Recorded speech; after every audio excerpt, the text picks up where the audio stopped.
Maqaa Abbaa, kan Ilmaa, kan Hafuura Qulqulluu Waaqayyoon tokko. Maqaa Abbaa, kan Ilmaa, kan Hafuura Qulqulluu Waaqayyoon tokko.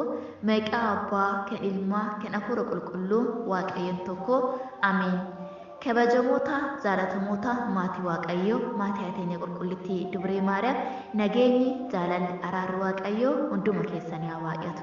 Akkam turtanii akkam yoo nageessan. Ameen. Uumaan keenya eegee tiksee ta'ee kan sa'a kanaan nu ga'e Waaqni abboota keenyaa kan galatoome kan ulfaate nuuf haa ta'u. Ameen. Uumaa keenya galateeffannee bira haftee kan hin beekne qulqullittiin qulqullootaa masalaaliin yaqoo gonfoon ergamootaa araarsituun cubbamootaa haadha keenya qulqullittii Dubree Maariyaamiif ulfinni isheef haa ta'u. Akka kennaa mataa isaatti toloota hayyoota ergamoota wareegamoota duuka bu'oota hunduma isaatiif ulfinni haa ta'u. Ameen. Dargaggeessan ayyaanota ja'a hoggaan kabajamanii oolan. Ameen. Bagaloon keenya eebbireetii barakatiisuun qulqullootaa nurraa addan ba'e. Ameen.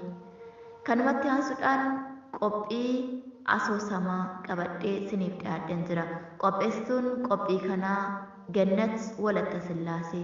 Mata dureen asoosama kootii Macaafa Faarsaa Daawit fuula 52 lakkoofsa 3 hanga 5 kan jirudha. Ati wanta gaarii caalaa wanta hamaa hojjechuu dhugaa dubbachuu caalaas soba ni jaalatta. Waaqayyo garuu yeroo hundumaa gadi si cabsuuf ni jira kan jedhu irratti kan hundaa'edha. Kallattumaan gara asoosama kootii isin dabarsaa turtiin keessan ana waliin haa ta'u. Maatii tokko turani. Isaanis haadha abbaa ilma tokkicha turan. Yeroo kana abbaan dhukkubsatee ni boqate. Haadhaa fi ilma tokkichatti hafani. Yeroo kana ilma tokkicha sanii haati suni qabeenya yookaan jireenya abbaan jiraachisu waan hin jirreef ishumatu haadhas abbaas ta'ee ilma san guddise. Yeroo kanatti gabaa deematii nagadaatii wanta garaagaraa hojjechaa ilma ishee ni guddifte. Erga guddatee barumsa baratee barumsa ni xumure. Akkuma nama kamii barumsa isaa xumuree hojii ni argate. Yeroo kanatti haati isaa hanqina qaamaa qabdi. Hanqinni qaamaa yookiin hir'inni qaamni isheen qabdus ija tokko qofa qabdi. Yeroo mana barumsaa baratutti mana barumsaa yoo maatii fidaa jedhaniin ani abbaa hin qabu haadhas hin qabu jedhee dubbata. Sababni hiriyoonni kun qoosoo kennatti kolfu jedhee haadha isaa san fuudhee mana barumsaa dhaquu waan saalfatuuf. Oroo ollaa deemanii waggaa ishee wajjin deemuu garmalee saalfataa. Isarraa kan ka'e uffata ija keetti uffadhu akka ati ija hin qabne akka hin agarree hiriyoonni koo akkanatti hin kofalle jedhee garmalee ishee gaddisiisaa ture. Isheen garuu mucaan koo bakka hiriyoonni isaa gahan hundumaa yaa gahan jechuu irraa kan ka'e halkan ta'ee guyyaa osoo hin jedhin wanta isa barbaachisu hundumaa isaaf gootii turte. Yeroo kanatti mana barumsaa yoo maatii keessan fidaa jedhanii wanta garaagaraa raawwatan nama ollaa yookaan haadhas hin qabu abbaas hin qabu jedhee ni dubbata. Gaafa tokko garuu yeroo maatiin yookaan ollaan naannoo san jiranii ijoolleen teenyaa har'aa mana barumsaa fuunee deemnaa yeroo jedhanii dhageesse anis ka'ee tan ilma kee wajjin deema jettee kaatee ni deemte. Yeroo achi dhaqxee argutti garmalee gaddee maal asii gootaa jedhee ni dubbateetti. Isheenis ilma koo ijoolleen hundumtuu maatii ofii waan fuudhanii deemaniif anis kanaafan siif jedhee dhufe jettee itti himte. Innis ani haadhaaf abbaa hin qabu jedhee dubbadheen ture. Ati garuu maaliif dhuftee na qaanessita? Amma haati kee ija tokko qabdi jedhanii hiriyoonni koo akka ittiin na qoosan barbaadda maaf na qaanessita? Hiriyyaa koo fuulduratti jedhee itti dubbate. Innis isheenis akkas jetteen ilma koo haadha dhabuu irraa haadha dhabduu lubbuu kootinuu jiraadhee si cinaa yoo dhaabbadhe siif fayyaa jettee deebisteef. Inni garuu jecha ishiin jetteen kana homaa isheetti hin fakkaanne qaanii isaatii fi hiriyoonni koo maallaan jedhanii abbaa sin qabu jedhee dubbadheen jira, haadha sin qabu jedheen dubbadheen jira. Tokkoffaa sobaan ta'a, lammaffaa haadha ija hin qabne qaba naan jedhanii na qaanessu jechuu isaa kallattii tokkichaan ilaale malee haati maal namaaf gooti laata, bu'aan haa'aa maali laata jedhee tasumaayyuu hin yaadne. Isaan booda akkuma nama kamii barumsa isaa baratee akkasumatti osuma gaddisiisuu barumsa isaa baratee jireenya isaa ni eegale.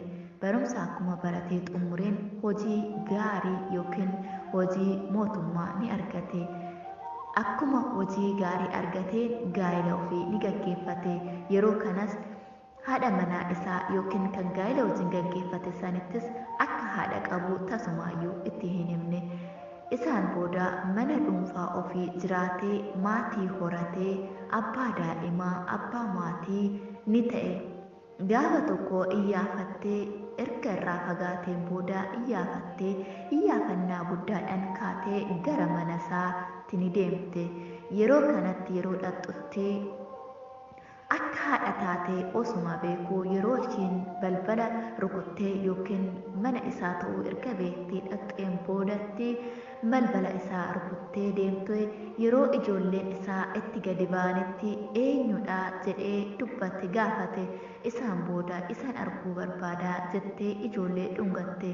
Isaan boodas gadi ba'ee ilaalee kadhattuu ta'uu hin ooltuu mee waan nyaatatii fi waan dhugaatii kennaafi yoo qarshii barbaaddes qarshii kennaafi jedheeni. Ijoolleen garuu lakkii isheen ani akka hoo keessan nuun jette abbaa koo maaf akkana jettaa jedhanii ni gaafatanii. Innis deebi'ee lakkii ani haati koo hin jirtu jedhee itti deebiseefi. Haati manaa isaas garmalee rifatte osoo haadha qabduu akkamitti haadha hin qabu nuun jetteeni. Ani haadha hin qabu siniin jedheen jira na dhagaa jedhee ni deebiseefi. Isaan booda yeroo inni akkas jedhu isheen balbala dura waan jirtuuf jecha inni jedhu san ni dhageesse. Isaan boodas osoon yeroo tokko qofa argee nagaa jedheeni jettee garmalee ni hawwiti. Yeroo inni ani haadha hin qabu yeroo jedhutti garmalee garaan ishee hammaatee boo'uu fi gadduu irraa kan ka'e ni dhukkubsatte. Isaan boodas dhukkubsattee osoo hin boqotiniin dura barreeffama yookiin xalayaa barreessitee fi akkas jedhu barreessiteef ilma koo ani yeroon dhaladhus ta'ee dhaladhee guddina koo keessatti qaama hir'ina hin qabuun ture. Qaamni koo guutuudha. Garuu yeroon si da'u yookiin yeroon si dhalu ati ija tokko qofaan dhalattee kanaaf immooyyuu akka ati hiriyaa kee keessaa hin hir'anne jedhee tana ija koo fuudhee siif kenneen ture.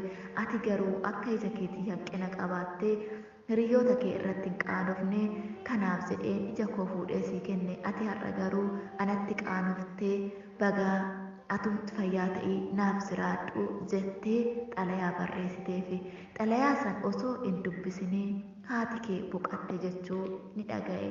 Isaan booda yeroo dhaga'utti dhufee yeroo haati kee boqatte jedhanii haadha isaatiif boqachuu haadha isaatii yeroo dhufutti xalayicha namatti naannoo ollaa ta'etti kennite sanitti dhufee xalayicha ni dubbise. Yeroo xalayicha dubbisu ijji haadhaa dhabduu osoo hin taane akka inni ija dhabaa ta'e ni hubate. Haa ta'uyyuu malee bishaan dhangala'ee haaruun hin danda'amu akkuma jedhamu. Kanaaf boo'ichaa fi gaddi waa deebisuu hin danda'amu.